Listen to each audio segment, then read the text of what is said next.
Existe uma famosa expressão que sugere que existem muitos caminhos que levam para o topo de uma montanha. A ideia principal por trás deste ditado, quando se diz que respeita a religião, é que todos estão certos, ninguém está errado. Esta é uma filosofia que, para muitas pessoas, torna mais fácil lidar com o mundo pluralístico em que nós vivemos hoje.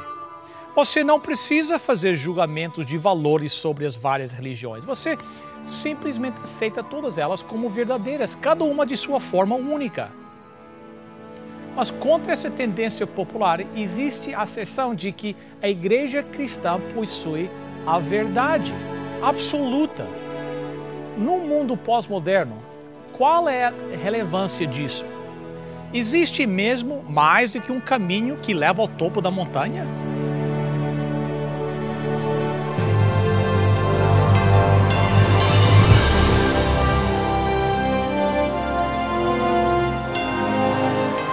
Venceu a prova do tempo. O livro de Deus, a Bíblia. Ainda relevante neste mundo complexo. Está escrito, partilhando mensagens de esperança ao redor do mundo.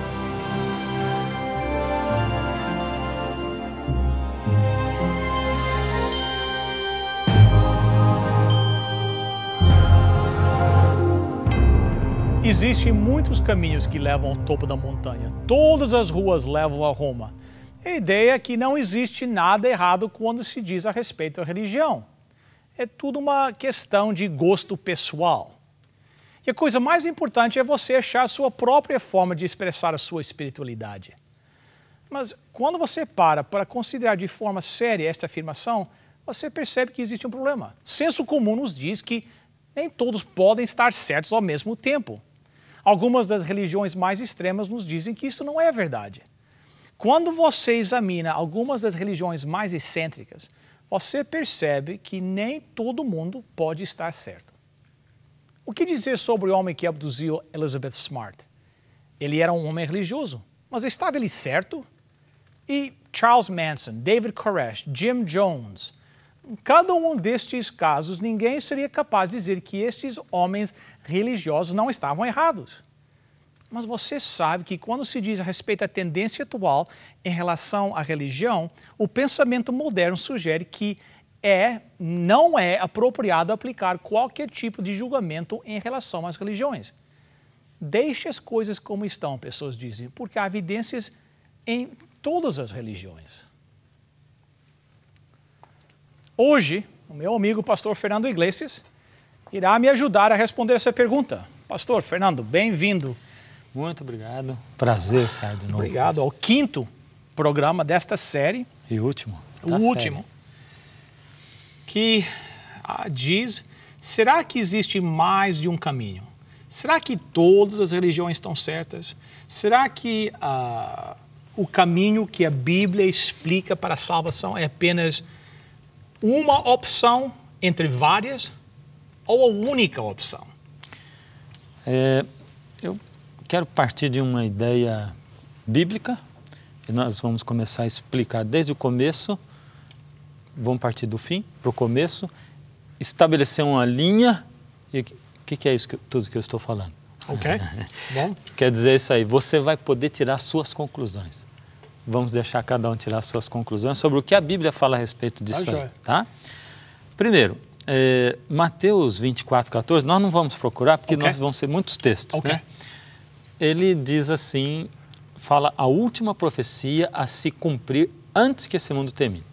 E ali está escrito assim, e será pregado este evangelho do reino a todo mundo, para testemunhar a todas as nações, e então virá o fim. Então, ele diz assim, que a última coisa que vai acontecer é ser pregado este evangelho do reino. O que é evangelho? Evangelho, a palavra do grego evangelion, quer dizer boas novas. Evangelho do reino. Quem disse isso? Foi Jesus. Certo.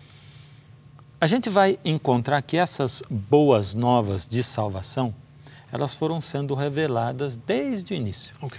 Num programa anterior, a gente conversou que a primeira parte, ou a primeira revelação das boas novas de Deus, ou do Evangelho de Deus, foi no princípio criou Deus os céus e a terra. Certo. Ou seja, há um Deus eterno, Ele desejou criar e Ele nos criou e criou um mundo perfeito. Essa foi a primeira revelação. Isso já vai nos mostrando que a revelação de Deus a respeito da nossa vida, hoje, a passada da nossa existência como raça e do nosso futuro, é uma revelação progressiva. Certo. Bom, Evangelho do Reino, como Jesus chamou. Mas sendo que Deus é eterno, houve um momento antes que Deus chamava esse Evangelho de eterno. Okay. Ele não era o Evangelho do Reino, era o Evangelho eterno, mas teve que se transformar em Evangelho do Reino. Ok. E nós então, vamos aquilo ver que começou com o Evangelho interno, a certo ponto se transformou em o Evangelho do Reino. Okay. E nós vamos ver exatamente quando. Okay. Né? Quando nós olhamos em Gênesis, de 1 a 11, nós encontramos, logo no início da Bíblia, Gênesis de 1 a 11, todos os aspectos que formam o Evangelho eterno.